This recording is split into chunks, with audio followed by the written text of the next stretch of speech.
Alrighty. Now, baseball action ID, it's kind of like, for me, the way I look at it, for me, it's the CSI of baseball. If we're instructing players without really knowing their motor preferences, it's like investigating a crime scene, without actually looking for fingerprints. Um, we might know it's kind of like it's a young man, about 20 years old, short build, but we really can't single him out. That's actually exactly what we deal with as coaches Nope. when we don't know our players' motor preferences. It means if you don't know his fingerprints, you actually have no chance and no idea what you have to say to that individual, and you won't be able to help him out. Now, what does baseball idea helps you with? Well, first of all, we'll help you find those fingerprints. We're You better limiting give the me a risk review. of regression, You better give me a loss of review. self-confidence Let me know how by it is. inhibiting the natural qualities, and absolutely most important thing, decreasing risk injury. What are motor preferences? Well, first of all, highlight the uniqueness of each individual in his ability to make conscious or unconscious movements that use a little energy as possible. And this is while being as effective and efficient as possible. An athlete, an individual, really has his own needs, his own preferences. These are woven into their personalities and their motor skills from a young age, kind of like when they grow up. So as a coach, we cannot do anything else but join them. Now, we have kind of like, in the entire world, there are like 4 different motor profile families, and we kind of like the little finger, I call it, stock figures right here, kind of like introduce them to them. The blue one, which is called the distal people, kind of like those are the people that really want their arms and legs away from them in order to move. The green ones, we call them the global people. They do everything close to their body. We have the red, we call them the rhythmical people. It's kind of like the persons that kind of like do all the initiation, starts from the left side of the body. And we have the conceptual people that all movements start out of the right side of their body. Now, those 4 groups kind of like are, actually it starts the 4 different ways of how they create balance. 2 big groups. One group is a symmetrical group or an asymmetrical group. One group is kind of like have their weight on their heels. The other group has their weight on their balls of their feet with a compressed or stretched spine. Now, those 4 groups are actually have 4 subgroups. So it makes like 16 different motor profiles. And those 16 motor profiles kind of like totally goes hand in hand with the 16 MBTIs, the Myers-Briggs type indicators. So if we know our player's motor profile, we immediately know their Myers-Briggs type indicator, which means that immediately we know how we have to deal with our players. We exactly know how their cognitive emotional side is, how we have to communicate with them, how we have to deal with them inside the group, how they behave in the group, what type of teammate they are, how we have to talk to them, and that type of stuff. Now, those 60 motor profiles, we have all kind of different motor profiles. Like I said, the direct connection with Myers-Briggs. For example, we have walking from the bottom and walking from the top people, which are right here. That's some motor preferences. We got high activation, low activation people. We got high frequency vision guys, low frequency vision guys. We got right motor eye people. We got left motor eye people. We have right motor shoulders. We got left motor shoulders. And then obviously, we also having high or low mobile point and being a vertical and horizontal oriented individual. Now, those last 2, we kind of like focus on a little bit today. We're not going to go too deep in all the rest because, I mean, obviously we don't have the time for that. Now, talking about a vertical and horizontal player and their mobile point. Those are two structural parameters. I know this is kind of like non-existent knowledge in the world of baseball, but the most important thing to know before we can start talking about our players, about movement patterns, is knowing their um, mobile point and knowing if they're either a vertical or a horizontal oriented individual. If we want to change that throughout their careers, we're going to definitely lead those people to very, very big injuries. Now, high versus low mobile point. First of all, every individual has a stable point and a mobile point. 50% of the world is like the GC guys, the global and the conceptual guys. They have a low mobile point. It's kind of like around L5 and a high stable point, which is around T8. We really need to, how you call it, buy in with that as coaches. We really need to know that. Why is that? I will tell you in a second. The other 50% of the world, the rhythmical and the distal people, they're going to have a low stable point and a high mobile point. Now, what's the big difference between both persons? People with a low mobile point, their hips and shoulders will always work in tandem. So they always work associated with each other. That means if we want to work hip-shoulder separation with those people with a low mobile point, the only thing we're going to create is injuries, because these two girdles, the shoulder girdle and the hip girdle, will always work in tandem. The other 50% of the world, the high mobile point people, those people, the shoulders and hips will work dissociated from each other.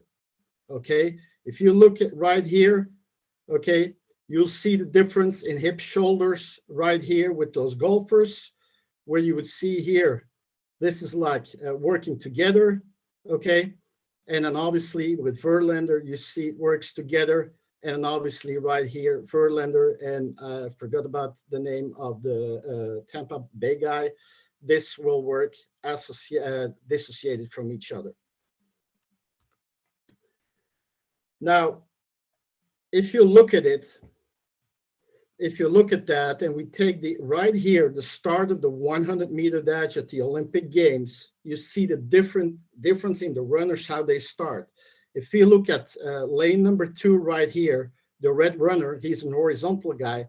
However he starts his movement, you will see he will go side to side in order to go. Same thing in lane 3 and 4, and you see 5, which goes straight into. Okay, 6, you see the big angle going to his right, and then 7 is a straight one also. This hasn't to do with how the way they are being taught or anything. This is just how the body oriented himself into space in order to move. You also see it with basketball, the difference. Okay, if you see, for example, right here, elbows pointing down, and hand underneath the basketball, vertical guy, elbows a little bit to the side, hand to the side, horizontal guy. You'll also see it with tennis between Federer and Nadal. The big difference right here, horizontal guy, and then obviously between Kershaw and Mariano, you see the big difference. Kershaw, vertical guy, Mariano being a horizontal guy. A couple vertical people right here, you see. And we go a couple horizontal guys right here.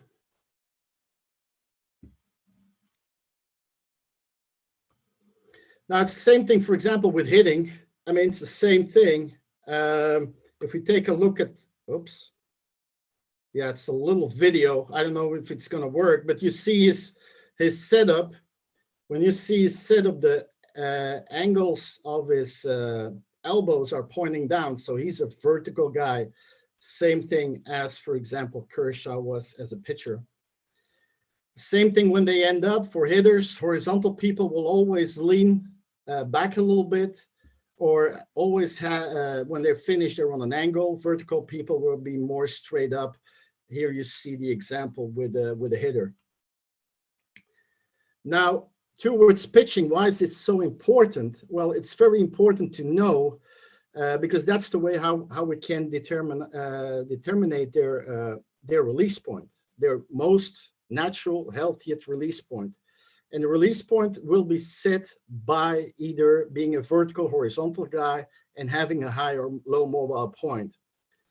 As you see a little bit right here, so guys that have like kind of like from the side right here, like small right here, he's a horizontal guy with a high mobile point. And as you see, if this is the arm, this will go to that high mobile point right here. So everything is on line with the mobile point. A horizontal guy with a low mobile point is right here. It will go right there. Vertical high mobile point, a low mobile point will be right there. Will go right there to the bottom, and then a vertical high mobile point. Everything is lined up with the mobile point. That's why it's so important to know whether we have to deal with a high or low mobile point guy. Another thing is, if we keep those mobile points loose, which we could do like in between innings for about 5 or 10 seconds, by a little massage what the trainer could do, or using a little ball to keep that loose, the stress will go down and they will last way longer, and chances of injuries will be way less. Now, this is the best picture I could find. We have one missing link because we only have 6 here from righty to lefty. There should be one more right here, kind of like 2:30-ish right here. Excuse me, 1:30-ish, 2 o'clock. And on right here around 9:30-ish, 10 o'clock. This would be the vertical with low mobile point, and right here. These are actually all 8 healthy positions in throwing. Obviously, if you go to submariners, it is just the angle of the shoulders that's going down. Now, if we know that, and we can test that very easily, then we're knowing, first of all, that we have guys in their natural arm slot. Now, talk about natural arm slots. I mean, I don't think we have to talk about this guy. I mean, he was probably one of the better throwers from the outfield that ever played the game, Ichiro. And this is a natural way of throwing. I mean, you see right here, this picture, he's kind of like playing catch, and this is when he throws a guy out of third base. Kind of like same arm angle, just a little bit more intent in here. Now, what maybe some people don't know, if that Ichiro went on the mound. Now, what happened when he went on the mound? He was throwing the baseball like this. Why did he do that? Well, because he was also probably being taught or heard his entire life that people were talking about pitching and arm angles and this and that. But the thing is, if we don't stay in our natural preferences, that means if we're going to do things that have been taught to us or whatever, we're going to have a disconnection of the mind and the body. It's very simple. Our body is either on or off. There is no in between. If we are doing stuff that's been taught to us, we can never have a connected mind and body, because it will never, ever, ever happen unconsciously. The only way we can do something consciously is when it comes out of natural motor preferences. And if we can't do anything out of consciously, then that will surely lead to, first of all, mental frustration because we can't do what we want to do, and will create physical problems for the athletes. And obviously, Baseball Action Idea will be able to, assess the individuals, would be able to give recommendations in order how the athletes have to move, how they have to move instinctively, how they have to move naturally, and most important thing, how can we keep our players healthier inside their own motor preferences. Now, I don't know if any of you guys saw the little presentation I put out on my website and I put on Twitter, I think about a week ago or something. Something was kind of like Noah Syndergaard, about what happened to him and what changed him from actually the 2015-17 version of himself to today. And I kind of like did the same thing on Cody Bellinger from the hitting side. And both problems from both of those players were kind of like similar, what ended up to their stuff.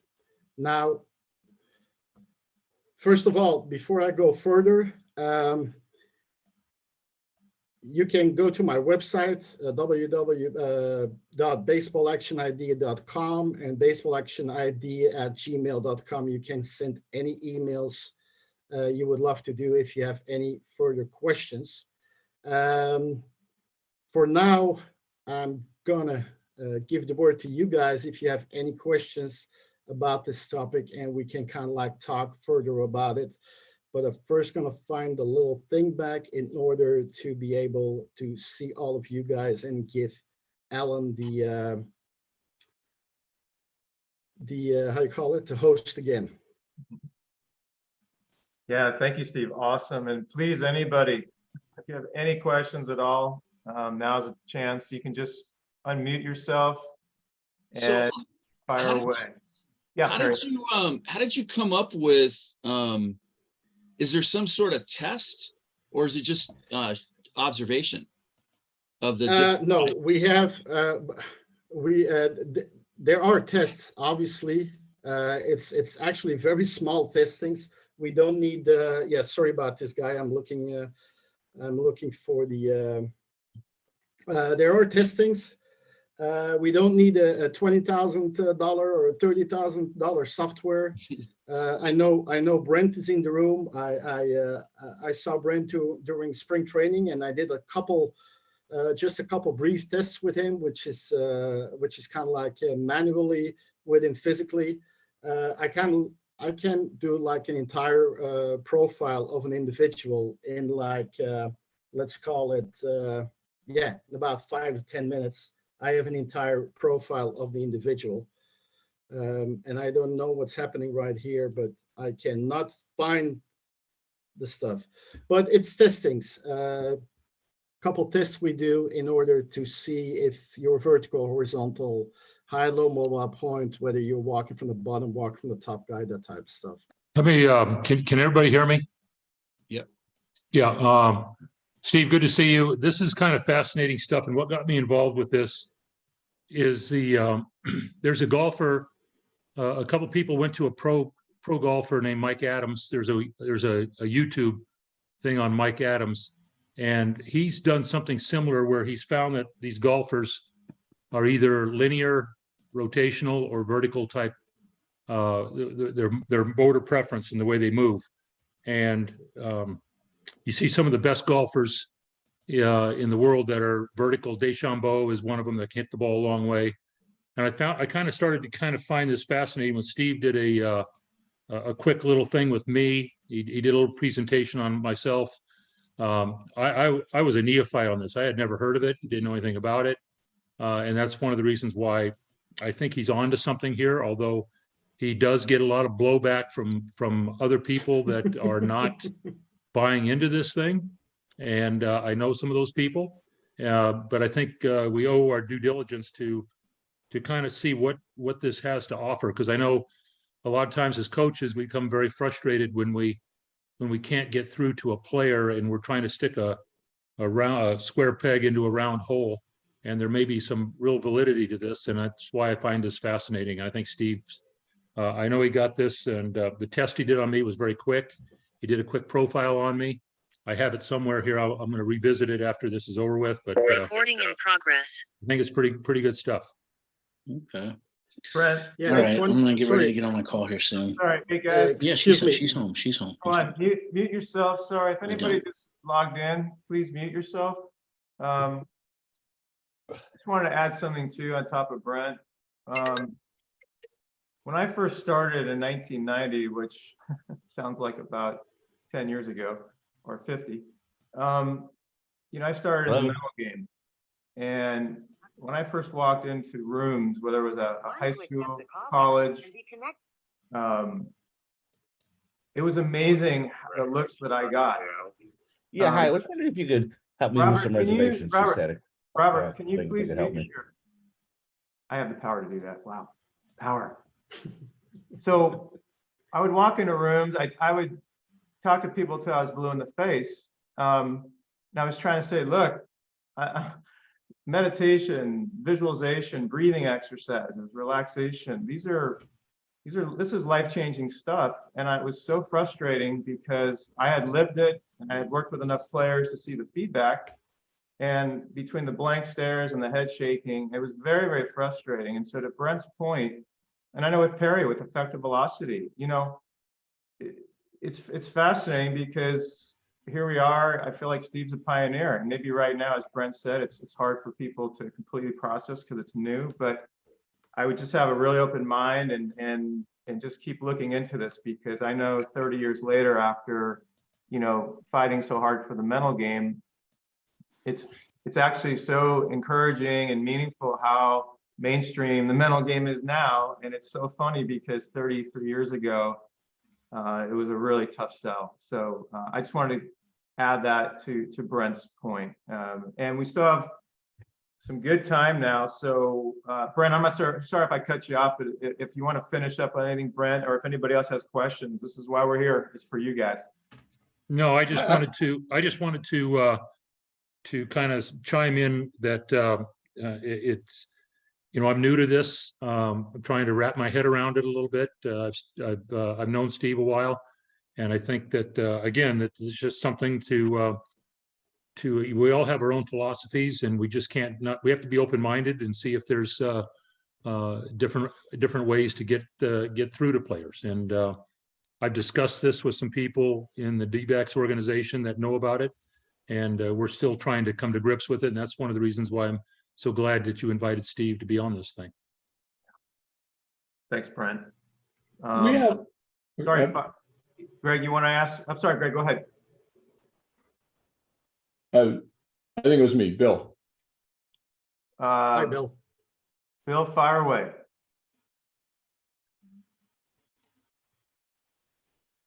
If someone had, I'm sorry, Bill, if you want to unmute yourself.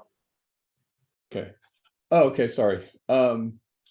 We have so much research on arm care, on innings are down. We have all of these new technologies, and the injuries are still like so prevalent. I just wonder, from the experts, why you think it is, or is it they're max throwing so much, or what's happening where we have all this new knowledge in the last 20 years, let's say, but the injuries and the innings are down. I mean, I'm just trying to understand it more because it's just crazy to me. Well, Steve, you go first, and then I know Brent and I and Perry and Pete and Craig have a lot to say on this topic. Go ahead, Steve. It's your show, so you go first. Yeah. Well, first of all, I'm gonna stick with the stuff I'm doing right now. Out of that standpoint, I'm gonna answer the question with asking you a question. If you compare it with back in the days, what didn't they have back in the days what they have right now? They didn't, well, from my days, we really weren't weight training back then. That's, way in the back. We just played. The facilities, travel ball. Yeah. It's facilities, travel ball. I think they're playing a lot more. but in the same breath, you hear you need to keep throwing. The Dominicans seem to throw a lot, so it's just like this big change of are the Dominicans having the same amount of injuries as the Americans are? Well, first of all, you said something very interesting when you started. We just played. Okay. You didn't have Coach Google. There weren't a lot of books around at that time. I don't know how old you are, but there weren't a lot of personal instruction going on. Yeah. So like you said, you played. You went out to the sandlot and you played. You played with your own motor preferences. You stayed inside. There was nobody telling you got to do this or you got to do that, or that elbow has to be more up or has to be more down, or you have to be 22 degrees. Stay inside of whatever they come up with these days. And you threw. And there's one thing a body will do. A body will never, ever, ever harm itself. The only way that a body will work against you is when it has to work outside of his own personal natural window, his own natural motor preferences. And that's why people are getting hurt, and not only with throwing, and not only in baseball, but in all sports. Look at all the injuries with soccer or basketball with knees. It's because they have to be in defense slower. They got to stay low in defense, the way they have to move. And that body probably is not made for that. And he needs to be more upright. I mean, just giving a little example. So for me, looking from inside a baseball action idea, that's for me the main reason, because actually people are being taught into injuries. Yeah, And now- can I add something to this? Yeah. Can you hear me? Okay. Got it, Brent. I think Steve hit something here. We talk about performance versus survival. The body will always opt for survival over performance. Unfortunately, you see this. Let's take, for example, a small example of indoor facilities and the the mounds that we build in the indoor facilities, which are relatively narrow. And so what you do is you take a rotational athlete, for example, and I'm just using not the terms that Steve has, but just my layman's terms. You take a rotational athlete that throws and rotates as he throws, and you put him on one of the skinny mounds that we see in indoor facilities. And because survival trumps performance, they will stay in a linear path when they go to throw, so they don't fall off and hurt themselves. And so that's just a small example of how we can get in the way. And I think I've been guilty of it. We've all been guilty of it. Our eyes tell us the way a certain person should look, or we look at models of other players and we say we need to model ourselves after that person because for whatever reason. And I think that's where I think that's why this is kind of intriguing to me, because the body, we come out a certain way, and if you leave the player to his own devices, sometimes I think he'd be better off not having us around, to be quite frank. I hate to lose a job, but I think if we can do a better job of our teaching, if we start to realize that perhaps we're the ones getting in the way. And I would just add, Tamara, I'm sorry, I'll make a quick point and then, Okay. then you jump in, okay? Funny how I keep piggybacking on Brent. My take is this. It's basically what Steve and Brent said. Since 1990, when I first started long tossing and throwing, I never heard of a throwing program. That was an oxymoron to me. Throwing program. I listen to my arm, which is why that's one of our most common lines we talk about. Listen to your arm, back to Steve, and listening to your natural preferences. There wasn't a time limit. There wasn't a distance constraint. There wasn't a pitch count. I'm not saying there's not a time and a place for pitch counts on some level, but there was nothing. And you listen to your arm, you listen to your instincts, you listen to your intuition, you listen to your body, you listen to your feel. Now, I'm not saying with evolution things don't come along and can help out, but essentially my sort of knee-jerk reaction is that sort of what Brent just said. We have to get out of the way. We have to let these athletes be athletes. We have to, Lance Wheeler has a great line about, are we training athletes to prevent injuries or to develop them? That's a zinger I got from Lance 4 or 5 years ago. So I just, in a nutshell, because I want to get back to Steve and then Tamara obviously jump in. I just wanted to sort of support what's already been said, that I think if we really let athletes be athletes and stop worrying about them getting hurt and just let them grow and evolve, and trust them to kind of, Randy Sullivan will be on at 3 o'clock, let them self-regulate and auto-regulate. It's amazing what these athletes can do. And the throwing programs, the amount of minutes that are put on players, the caps that are put on players, the restrictions, the limitations. I feel suffocated right now even talking about it. I'm getting stressed out just talking about it. So this is the opposite. That's the opposite of Steve's core principles about preferences. So with that said, Tamara, go ahead and jump in. Thank you. Yes.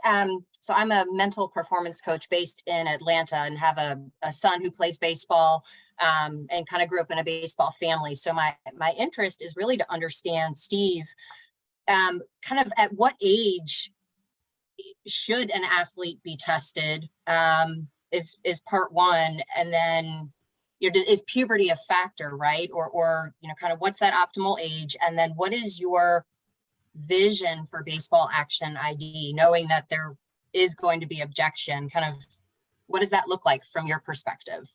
How does it get incorporated into the sport? Well, first of all, there's no age limit. Everything is very simple. From the moment an individual is being born, he will deal with gravity. As he starts crawling, walking, he's going to deal with gravity on his own way. So that's already right there, motor preferences. So no age at all. So you can test the guy at 8 years old. You can test him at, if you test him at 8 years old, or you can test him at 18 years old, you're going to come up with the same solution. Obviously, it could be that some preferences will be more explicit at 18 than they will be at 8. But again, no limit.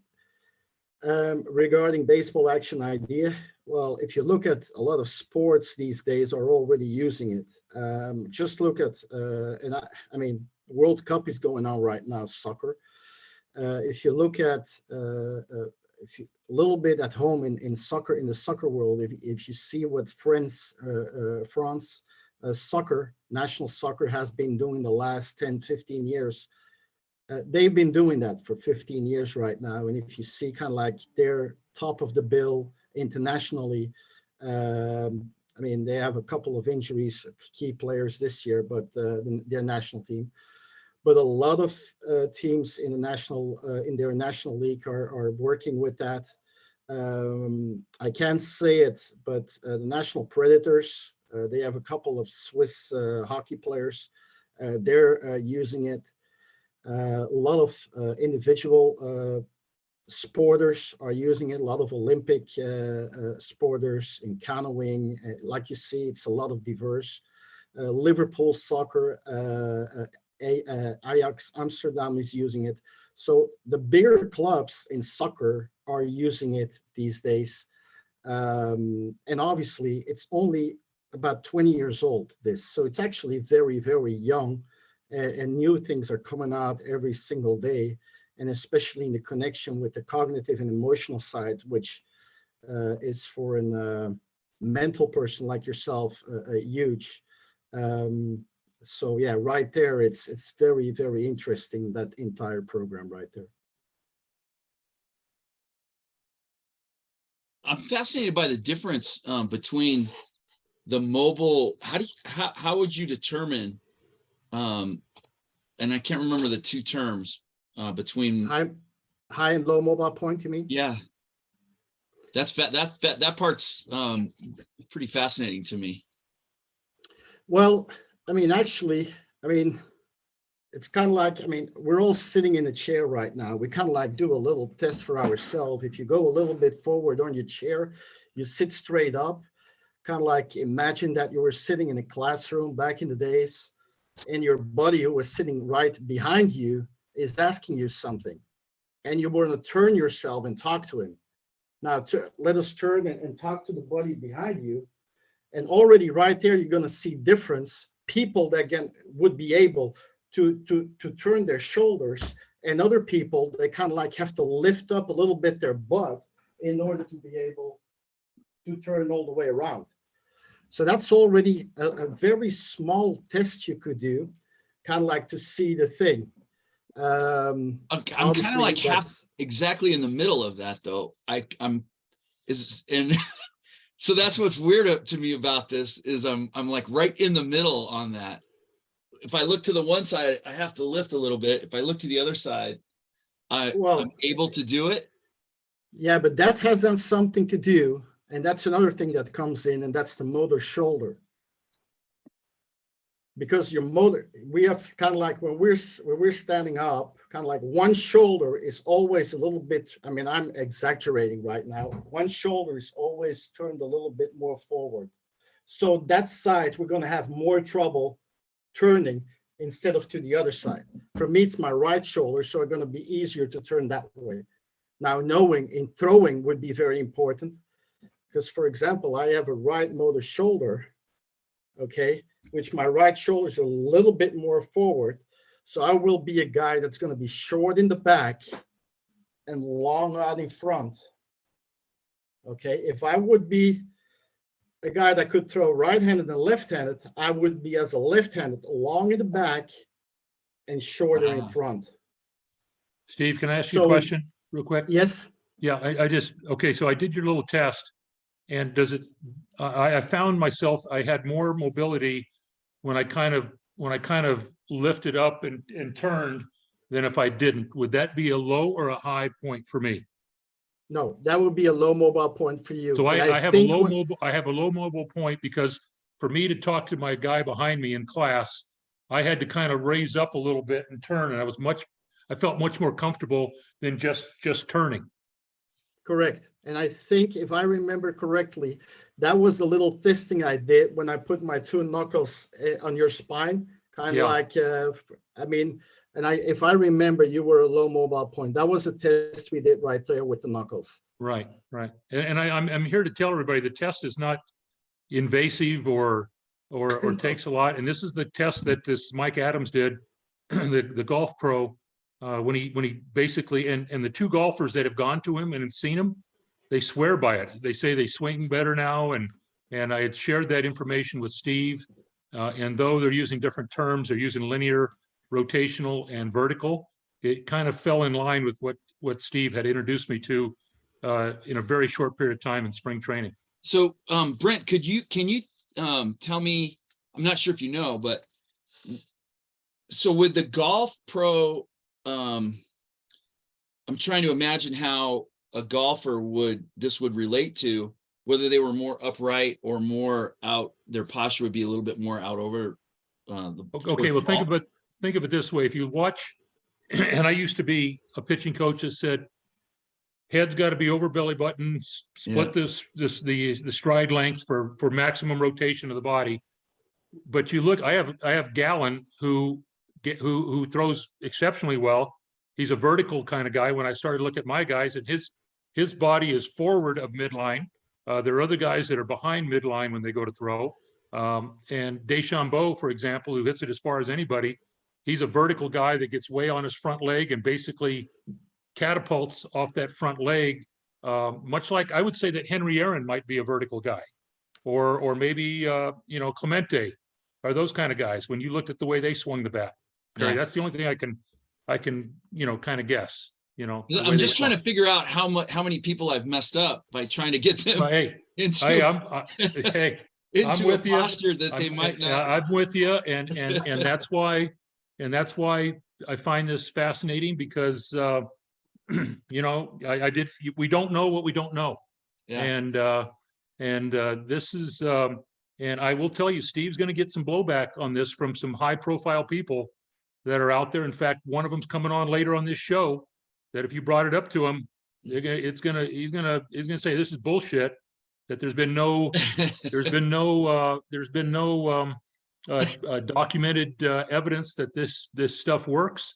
And but you know, I think the people that are on this panel right now are not just going to take anybody's word for it, and it's worth at the very least investigating and giving Steve the benefit of the doubt on the work that he's done with this, the people that he's talked to. It's out of France, I believe. Steve, so I want to talk to you on the side at some point, because I've been describing something for a long time, and I know that it's true because I've tested it on thousands of kids, and it always comes out the same way. But I never thought about it in terms of like this concept. And you can take a kid who's horrible. I mean, like no really low skill, missed 20 balls in a row. And if you can get them to stand up almost perfectly straight and just do a very robotic move, and you get like all these weird things that they've learned out of the way, they immediately start hitting every ball one after another, after another, after another. In other words, their hand-eye coordination is utterly immaculate when you get weird movements out of the way, and you just keep this really stiff, almost stiff, but really robotic movement pattern. The hands just find the ball, and contact is ridiculously high. And not just hitting it solid, but finding the sweet spot immediately, like with no effort.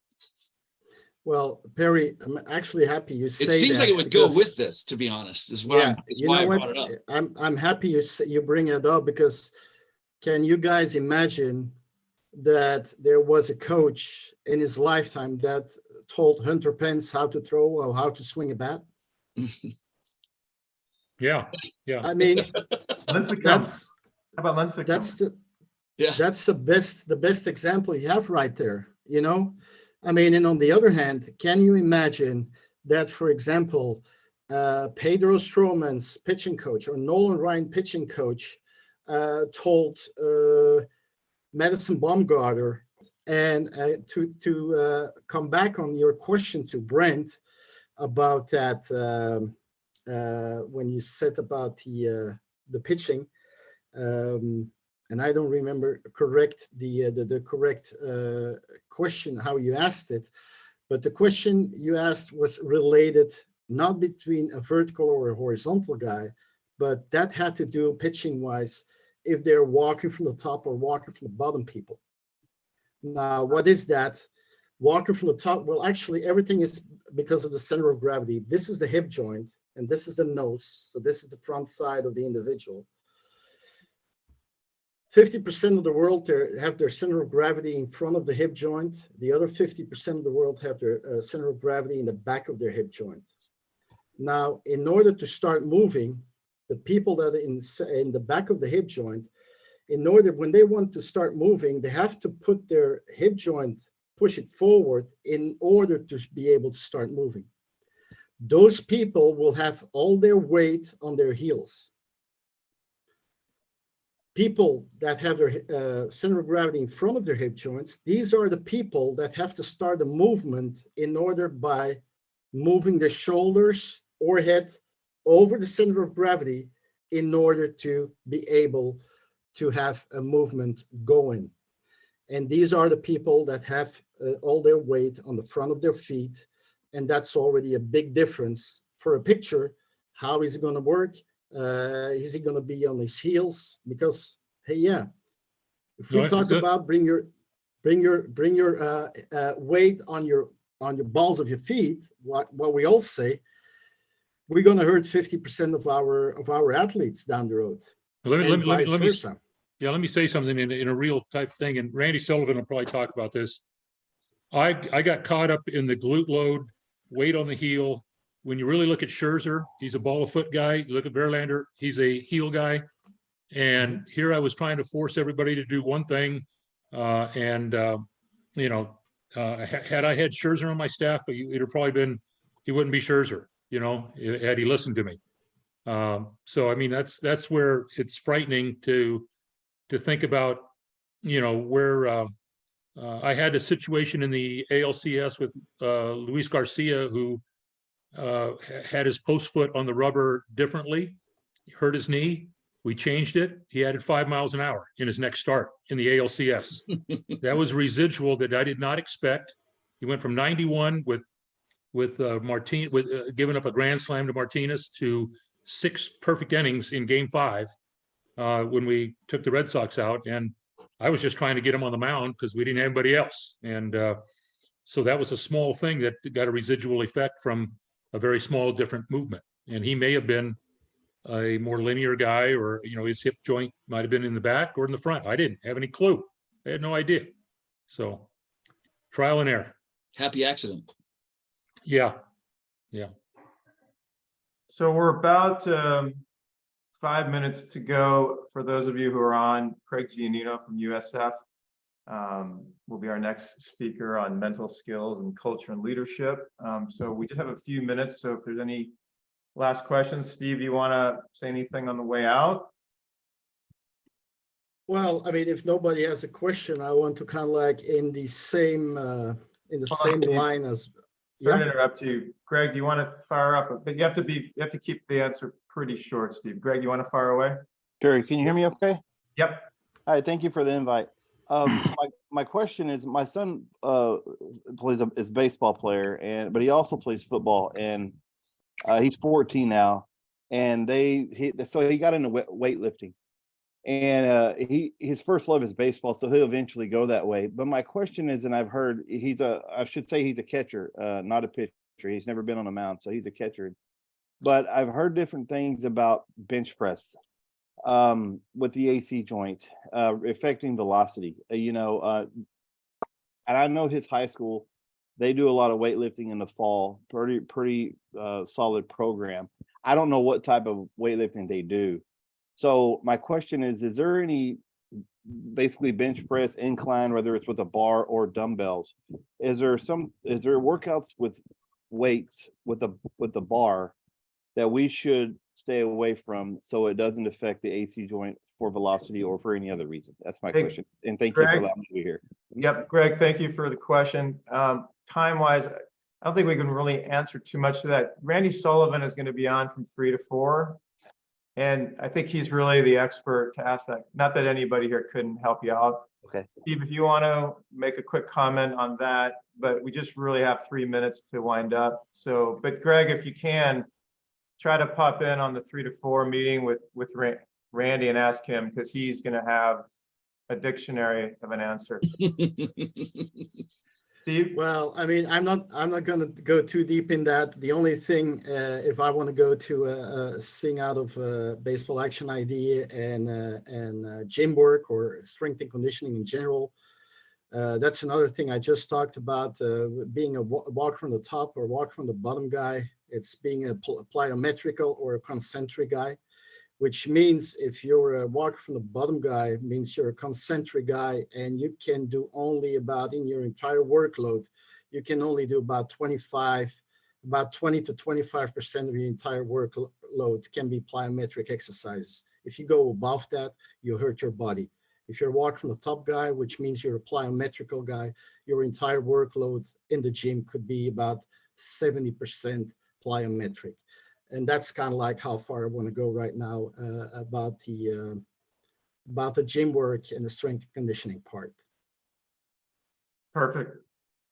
I just want to take a quick moment, number one, to wish everybody happy holidays, and secondly, for taking some time out of your day. I hope you found this really helpful. I know just having Steve around the baseball community is such a gift. So Brent, Perry, you guys, thank you for helping out, contributing. I hope you get a chance to hang out, if not for the next hour, with Craig, talking mental skills, which it's a given. I'm very pumped about that. We also have Steve Springer at 2 and Randy Sullivan at 3. So feel free to pop in anytime. I want us to do a quick shout out to my nephew, Evan, at the University of Michigan, who's joined, and Craig Dixon Sarge, who helps us out a ton with Jaeger Sports, and you always see him at the ABCA shows. So we're going to now Can I say something in closing?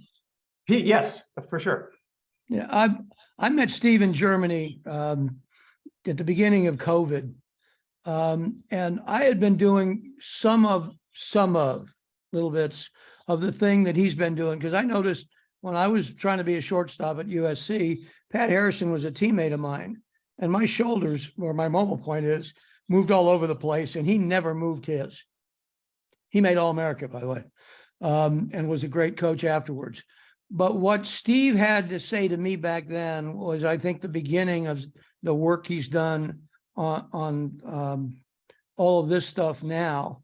And I've worked with some of it in an amateur, compared to what he's doing, scale for 30 years with kids that I've coached who are typically in high school or in college. I know that stuff is right that he's talking about. I know it works because we have managed to go without hurting anybody over all of that time. I've worked with hundreds and hundreds of pitchers and hundreds of infielders and outfielders, and they are different, and they do get organized in the ways that he's talking about. I can tell you that for sure, because I've had to deal with it, trying not to hurt anybody in my practice, which all the bad instruction you get is my fault because I was the first one. But I just wanted to say that as maybe a close to this part of it. What he's on to is really special. Pete, I really appreciate coming from you, buddy. I'll never forget our panel at the ABCA, buddy. I appreciate you and all you've done in the game. And thanks for sharing that. It means a lot. And I know it means a lot to Steve. So we're going to switch gears. Again, I hope everybody can hang out. For those of you that have to take off, totally get it. Thank you for stopping by. It's so great to see so many great friends. That's the thing that selfishly, that's one of the reasons I wanted to do this. I knew I'd get a chance to connect with some great people that I don't get a chance to see enough. So thank you guys. Steve. Thank you. Thank you, everybody. Thank you. And if you have any questions, please feel free to ask. Send me What was the website again? My website, baseballactionid.com or baseballactionid@gmail.com.